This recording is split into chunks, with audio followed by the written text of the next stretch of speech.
Maybe let's double click real quick because I think the juiciest one is probably the Blackbaud one, right? And so this is one where I think folks would love to get a perspective from you, you being there before in the leadership role that you're in. And obviously, some things happened. Maybe you could touch on that real quick because I think that would be good perspective for folks as well for things that you've gone through. Not all good, right? Sometimes there's some Yeah, bad things that yeah. happen.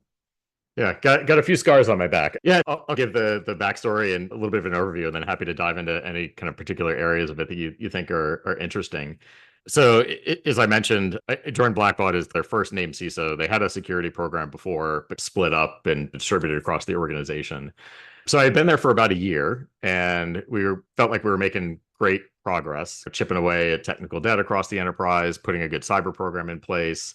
We had massively increased the investment in the program, brought in some great leaders to help build out and round out the team, gotten some of the core controls that we felt were missing in place, and had been there for about a year. And I get that phone call. And it's that phone call where 10 seconds into the call, like what this means, not only for the rest of your day, week, but likely years, but like heart sinking feeling. So it was my deputy at the time calls me and says they've identified a local admin login on an internal server, and instantly going through my head, that local admin account is supposed to be vaulted use only. Nobody should be logging into it. And if somebody is logging into an account that they shouldn't be on an internal server, either we've got a malicious insider or somebody from the outside has not just gotten in, but gotten in fairly deep internally. So we kick off a handful of days of, I would say, aggressive containment and incident response, chasing RDP sessions, understanding how this guy got in, and really containing it. But what was, really, I hate to use the term exciting, but fascinating at the time was I think we caught this group, like in the midst of either pivoting from the data exfiltrate phase to the ransomware execution phase, or realized he got caught and then accelerated trying to move into the ransomware phase. So as we're trying to kick this guy out, we're also leveraging the EDR to kill processes and Mhm. try to stop the deployment of ransomware. And thankfully, we were able to stop the destructive phase of the attack. So there were a few spots where we were a little slower than I would have liked, and they were able to corrupt data, but never fully encrypt anything. So we managed to get the guy out, and as we complete kind of understanding and starting to piece together what this guy did, we lo and behold find that there was a pretty significant amount of data exfil that had happened before we detected it. Oh, So it did turn into a pretty large breach. I think if you search, some of this information's become public now.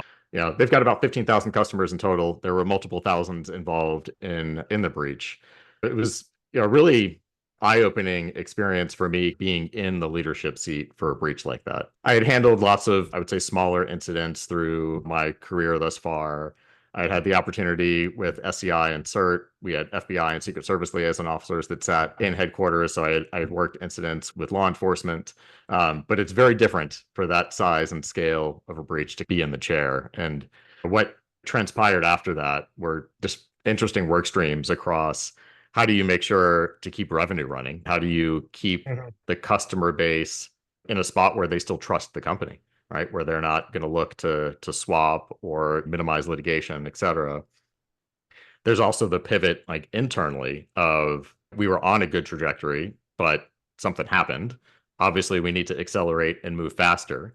So trying to drive the organizational culture to accelerate and move faster, not just within the security teams, but also across all of the technology teams, product teams, and partners, while trying to manage your own team.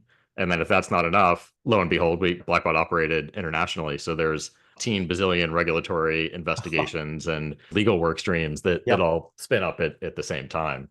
So you're really interesting in a leadership role to think about how to then spend time across those different areas in the midst of response.